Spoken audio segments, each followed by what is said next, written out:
شيء بعد فلا تساهمني قد بلغت من لدني عذرا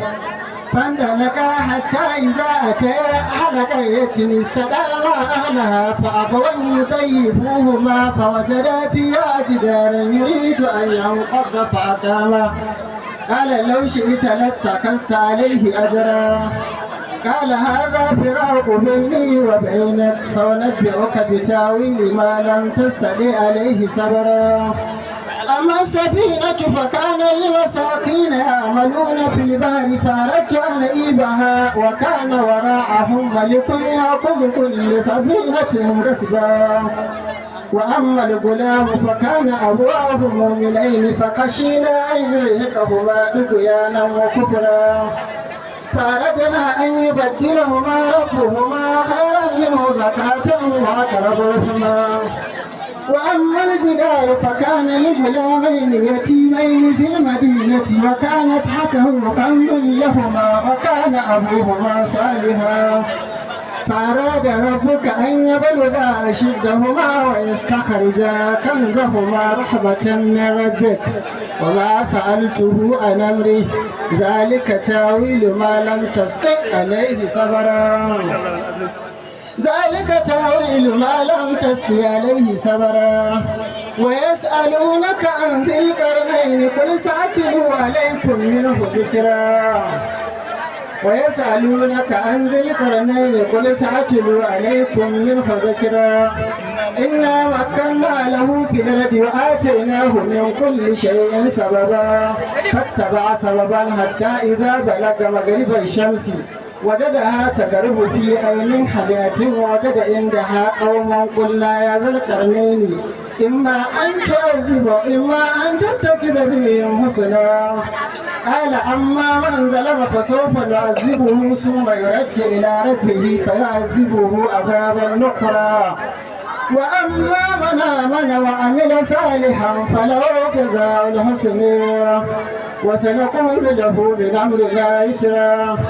ثم اتبع سببا حتى إذا بلغ مطلع الشمس وجدها تدل على قوم لم نجعل لهم من دونها سترا كذلك وقد أعلم بما لديه خبرا ثم اتبع سببا حتى إذا بلغ بين السدين وجد من دونهما قوما لا يكادون يفقهون قولا قالوا يا ذا القرنين إن ياجوج وماجوج مفسدون في الأرض فهل نجعل لك خرجا على أن تجعل بيننا وبينهم ردما آتوني زبر الحديد حتى إذا ساوى بين السدفين قال انفخوا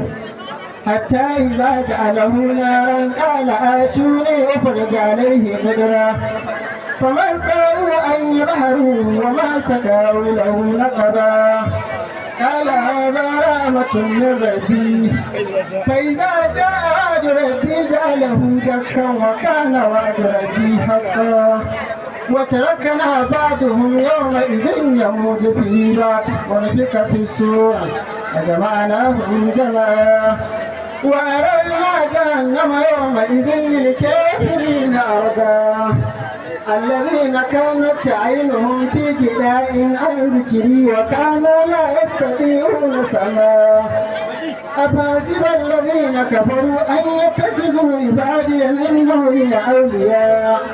إنا أعتدنا جهنم للكافرين نزلا قل هل ننبئكم بالأخسرين أعمالا الذين ضل سعيهم في الحياة الدنيا وهم يحسبون أنهم يحسنون صنعا أولئك الذين كفروا بآيات ربهم ولقائه فحبطت أعمالهم فلا نقيم لهم يوم القيامة وزنا ذلك جزاؤهم جهنم بما كفروا واتخذوا آياتي ورسلي حزوا إن الذين آمنوا وعملوا الصالحات كانت لهم جنات الفردوس نزلا خالدين فيها لا يبغون عنها حولا قل لو كان البحر مدادا لكلمات ربي لنفد البحر قبل أن تنفد كلمات ربي ولو جئنا بمثله مددا قل إنما أنا بشر مثلكم يوحى إلي أنما إلهكم إله واحد فمن كان يرجو لقاء ربه فليعمل عملا صالحا ولا يشرك بعبادة ربه أحدا. سورة مريم عليها السلام مكية وآية 99 ديدي. صدق الله العظيم وصدق رسوله النبي الكريم ونحن على ذلك من الشاهدين والشاكرين والحمد لله رب العالمين.